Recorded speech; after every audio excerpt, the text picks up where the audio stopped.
ሰላም ጤና ይስጥልን። የተወደዳችሁና የተከበራችሁ የቻናላችን ተከታታዮች እንደምን አላችሁ? የታህሳስ 11 2018 እጅግ ወሳኝ ሆኖ በተለይ በመላው ሀገሪቱ ላይ ተግባራዊ የሚደረገውን አዲሱን ረቂቅ አዋጅ አዲሱን መመሪያ በተመለከተ በዛሬው ዕለት ይፋ ሆነዋል።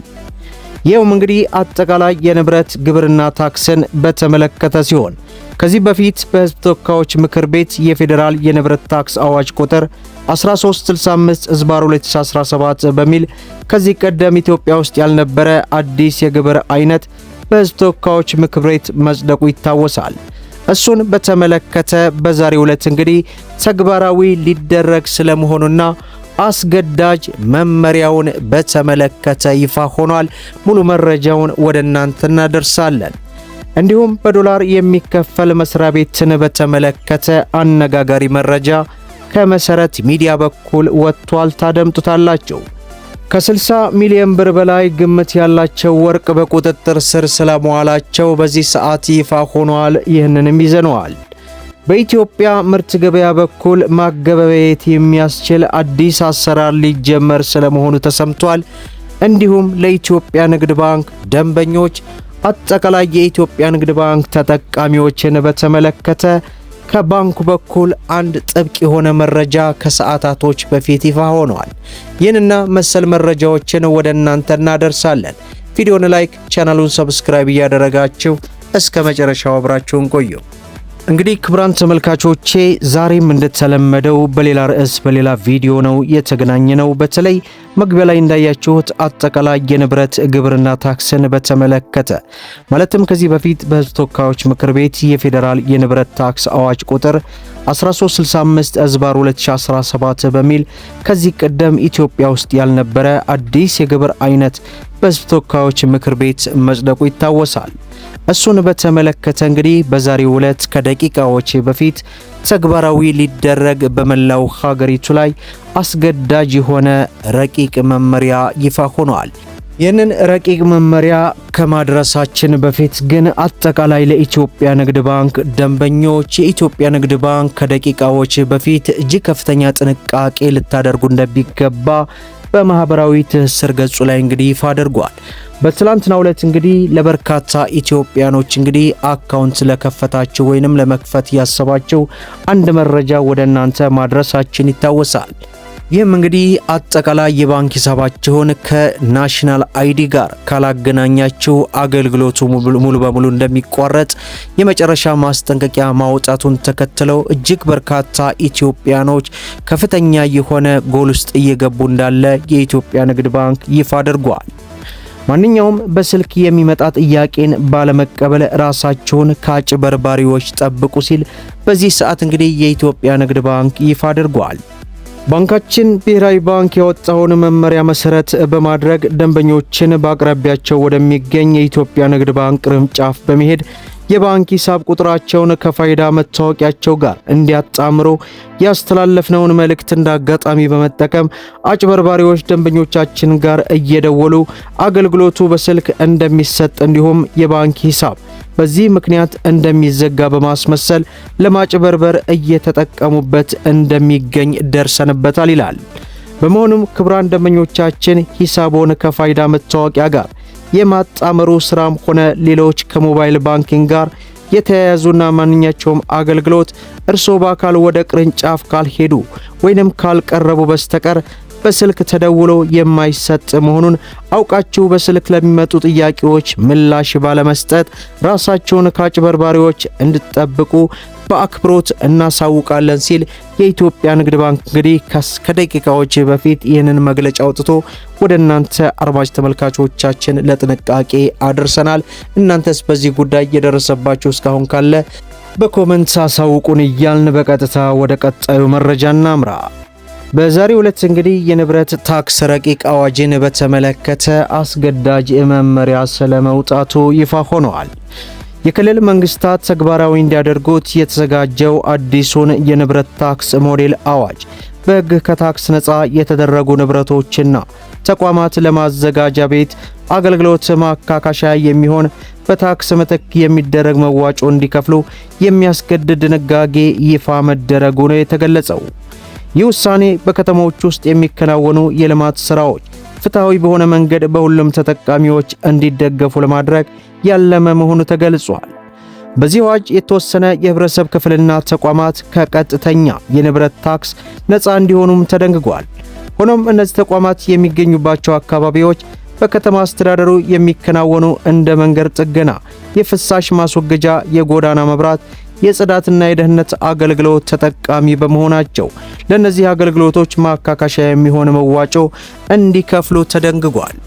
እንደ ገንዘብ ሚኒስቴር ማብራሪያ ከሆነ የሃይማኖት ተቋማት ለአምልኮና ለመካነ መቃብር የሚጠቀሙባቸው ንብረቶች፣ ለህብረተሰቡ ነፃ ማህበራዊ አገልግሎት የሚሰጡ የበጎ አድራጎት ድርጅቶች እንዲሁም የመንግስት ቢሮዎችና ዲፕሎማቲክ ተቋማት የሚጠቀሙባቸው ንብረቶች ከታክስ ነፃ ቢሆኑም እንደየአካባቢው ነባራዊ ሁኔታ በታክስ ምትክ የሚደረግ መዋጮ ሊጠየቅ ይችላል። አዋጁ ዝቅተኛ ገቢ ያላቸው ዜጎችን ከታክስ ጫና ለመታደግ ግልጽ የሆኑ መስፈርቶችን ያስቀመጠ ሲሆን በዚህም ዓመታዊ ገቢያቸው ከአገራዊ አማካኝ የነፍስ ወከፍ ገቢ ጋር 50 በመቶ የማይበልጥና በማህበራዊ ጉዳይ መምሪያ የተረጋገጠላቸው ዝቅተኛ ገቢ ያላቸው ቤተሰቦች ከታክስ ነፃ ይሆናሉ። በተጨማሪም ዋጋቸው በከተሞች አስተዳደሮች 1 ሚሊዮን ብር፣ በማዘጋጃ ቤት ከተሞች ከ250 ሺህ ብር በላይ እንዲሁም በታዳጊ ከተሞች ከ100 ሺህ ብር ያነሰ የመኖሪያ ቤትና የቦታ ማሻሻያዎች ከንብረት ታክስ ነፃ ተደርገዋል። በታክስ ምትክ የሚደረግ መዋጮ መጠንና አይነት በክልሉ መስተዳደር ምክር ቤት የሚወጣ ደንብ የሚወሰን ሲሆን አወሳሰኑም ፍትሐዊ፣ ተገቢና ትርጉም ያለው መሆኑን እንዳለበትም ተደንግጓል። በተጨማሪም የታክስ ነፃ መብት የተሰጣቸው አካላት በየዓመቱ የታክስ ዘመኑ ከመጠናቀቁ 60 ቀናት በፊት የእድሳት ማመልከቻ ማቅረብም ይኖርባቸዋል። ንብረቱ ለተሰጠው ዓላማ መዋሉን የሚያረጋግጡ ደጋፊዎች ሰነዶችን ማቅረብ የሚችሉ ወይንም የባለቤትነትና የጥቅም ለውጥ አድርገው ሪፖርት ያላደረጉ አካላት የታክስ ነፃ መብታቸው ሊሰረዝ ወይም ሊታገድ እንደሚችል አዋጁ ያስጠነቅቃል።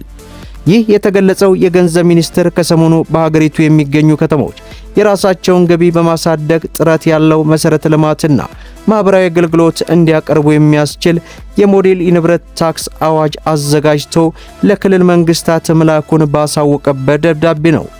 ሚኒስትሩ አህመድ ሺዴ ለክልሎች በላኩት ደብዳቤ ላይ እንደገለጹት ይህ አዋጅ የከተማ አስተዳደሮች በየአካባቢው የንብረት ታክስ እንዲጥሉ፣ እንዲሰበሰቡና ለልማት እንዲጠቀሙ የሚያስችል ህጋዊ ማዕቀፍም ይፈጥራል። ይህም ፈጣን የከተሜነት መስፋፋትን ተከትሎ እያደገ የመጣውን የአገልግሎትና የመሰረተ ልማት ፍላጎት ለመመለስና የከተሞችን የፊዚካል ነጻነት ለማረጋገጥ የተወሰደ ታሪካዊ እርምጃ መሆኑ ተመላክቷል። በአዋጁ መመሪያ መሰረት ንብረት ተብለው የተለያዩ በከተማዋ ላይ የሚገኙ የሊዝ ይዞታ መብት፣ የነባር ይዞታ መጠቀሚያ መብት፣ ህንፃና በቦታ ላይ የተደረጉ ማሻሻያዎች ናቸው። ታክሱ በየዓመቱ የሚከፈል ሲሆን የታክሱ መጠን እንደ ከተሞቹ ደረጃና እንደ ንብረቱ አይነትም ይወሰናል። በከተማ ቦታ የመጠቀም መብት ላይ የሚጣለው ታክስ ከንብረቱ ግምታዊ ዋጋ ከ0.2% ያላነሰና ከ1.0% ያልበለጠ እንዲሆን ተደርጓል። በተጨማሪም ለልማት ተሰጥተው ነገር ግን በህጉ በተጠቀመው ጊዜ ውስጥ ህንፃ ያልገነቡባቸው ወይንም ጥቅም ላይ ያልዋሉ ቦታዎች ከፍተኛ ታክስ እንዲከፈልባቸው በማድረግ የመሬት ግምትን ለትርፍ የመጠቀም ተግባርን ለመከላከል ያለመ መሆኑን ካፒታል ጋዜጣ ተመላክቷል። ክልሎች ይህንን ሞዴል አዋጅ ከየክልላቸው ነባራዊ ሁኔታ ጋር በማጣጣም በምክር ቤታቸው አጽድቀው ወደ ትግበራ እንዲገቡ ሚኒስትሩ ማሳሰቢያ መስጠቱ ነው የተገለጸው። በሌላው መረጃችን በኢትዮጵያ ምርት ገበያ በኩል ማገበያየት የሚያስችል አዲስ አሰራር ሊጀመር ስለመሆኑ ይፋ ሆኗል። የኢትዮጵያ ምርት ገበያ የኦፓል ማዕድንን ጨምሮ ሌሎች የማዕድን ምርቶችን ማገበያየት ለመጀመር የሚያስችለውን ዝግጅት ማጠናቀቁን ገለጸ። የምርት ገበያው በአሁኑ ወቅት ቡና፣ ሰሊጥ፣ ጥራጥሬ፣ የቅባት እህሎችና ቅመማ ቅመሞችን ጨምሮ ወደ 28 የግብርና ምርቶችን በማገበያየት ላይ ይገኛል። ምርት ገበያ ዋና ሥራ አስፈጻሚ መርጊያ ባይሳ የኢትዮጵያ ምርት ገበያ አዋጅ ከተሻሻለ በኋላ ተቋሙ ከግብርና ውጭ የሆኑ ማዕድንና ኢንዱስትሪ ምርቶችን ማገበያየት የሚያስችለውን ኃላፊነት እንደተሰጠው ገልጿል። ይህንን ተከትሎ የኦፓል ማዕድን ወደ ገበያ ለማስገባት ከማዕድን ሚኒስቴር ጋር በርካታ ተግባራት መከናወናቸውን ገልጸዋል። ከኦፓል በተጨማሪ ሌሎች ማዕድናትን ለማገበያየት የሚያስችል ራሱን የቻለ የግብይት ስርዓት ለመዘርጋት በምርት ገበያው በኩል ሲደረግ የነበረ ዝግጅት መጠናቀቁንም አስረድተዋል። በሌላው መረጃችን የኢትዮጵያ ፌዴራል ፖሊስ ከ60 ሚሊዮን ብር በላይ ዋጋ ግምት ያላቸው ወርቅና ከ4 ሚሊዮን ብር በላይ ይዘው በህገወጥ መንገድ ሲንቀሳቀሱ የነበሩ ተጠርጣሪዎች ከነ ኤግዚቢቱ በቁጥጥር ስር መዋላቸውን አስታወቀ። ተጠርጣሪዎቹ በቁጥጥር ስር የዋሉት በአሶሳ ከተማ አምቦ አንድ በሚል ቦታ መሆኑን ፖሊስ ገልጿል። ተጠርጣሪዎቹ ከነ ወርቁ ጥሬ ገንዘቡ በቁጥጥር ስር ሊውሉ የቻሉት በፌዴራል ፖሊስ ወንጀል መከላከል የኮንትሮባንድ ቁጥጥር ፖሊስ መምሪያ ከህብረተሰቡ በደረሰው ጥቆማ መሰረት ባደረገው ክትትል መሆኑ ተገልጿል። በመጨረሻም በዶላር የሚከፈል መስሪያ ቤትን በተመለከተ አነጋጋሪ መረጃ ከመሰረት ሚዲያ በኩል ወጥቷል። ኢትዮጵያ ውስጥ በርከት ያሉ መንግስታዊ ተቋማት ውስጥ ያሉ አነጋጋሪ አሰራሮችን እንዲሁም አንዳንድ የሙስና ድርጊቶች ላይ አተኩረን መረጃ እናቀርባለን፣ ስናቀርብም ቆይተናል ይለናል። እንደ መሰረት ሚዲያ ዘገባ ከሆነ የስደተኞችና ተመላሾች አገልግሎት ልዩ ልዩ ጥቅማቸውን አፈጻጸም መመሪያ ቁጥር 16/2017 የጸደቀው ታህሳስ 2017 ነበር። ታዲያ ይህ ሰነድ ኢትዮጵያ ውስጥ የፌዴራል መንግስት ተቋም ሆነ በዶላር ጥቅማ ጥቅም በመመሪያ አጽድቆ ክፍያ እንደሚፈጽም ያሳያል። ከተቋማት ውስጥ መመሪያ ወጣት ጋር በተያያዘ የህግ ዕውቀቶች ያላቸው ሰዎች ለማነጋገር በተደረገው ጥረት አንድ ተቋም የራሱን የጥቅማ ጥቅም መመሪያ ራሱ አዘጋጅቶ ራሱ መተግበር ይችላል ወይ በሚል ለቀረበ ጥያቄ ሲመልሱ የጥቅማ ጥቅም መመሪያዎችን በተመለከተ የጥቅም ግጭት ስለሚያመጣው በሚመለከት አካል ተዘጋጅቶ ተፈጻሚ እንደሚሆን በሌሎች መመሪያዎች ማንኛውም ተቋማት የሚያዘጋጁ የውስጥ መመሪያዎችን በፍትህ ሚኒስቴር መጽደቅ እንዳለበት አስረድተዋል። የስደተኞችና ተመላሾች አገልግሎት ልዩ ልዩ ጥቅማ ጥቅሞች አፈጻጸም መመሪያ ቁጥር 16/2017 ላይ ችግሩ ያለው ወደ መመሪያ የውስጥ ይዘት ሲገባ ነው። ክፍያ በዶላር መሆኑ ብቻ ሳይሆን አመራሩ ይህንን መመሪያ ሲያዘጋጅና አጽድቆ ወደ ሥራ ሲያስገባ የአመራሩ ጥቅማ ጥቅሙ በመመሪያ አስደግፎ ለመጠቀም ቆርጦ የተነሳ ለመሆኑ ነው። ለራሱ ሲቆርጥ አያሳንሱ እንደሚሉት አባባል አጉልቶ የሚያሳይ ሆኖ አግኝቻለሁ የሚል አንድ ጉዳዩን በቅርበት የሚያውቀው የመንግስት ሰራተኛ ያስረዳል። በአንቀጽ 6 የቤት ክራይ አበል ዋና ዳይሬክተር $354 ለሶስት ምክትሎች ለእያንዳንዱ $295 ይላል። ይህ በአሁን ምንዛሬ ሲመነዘር ዋና ዳይሬክተር 354 ሲባዛ በ134 53100 ብር ሲሆን ለሶስት ምክትሎች ያንዳንዳቸው 44250 ብር ይሆናል ማለት ነው።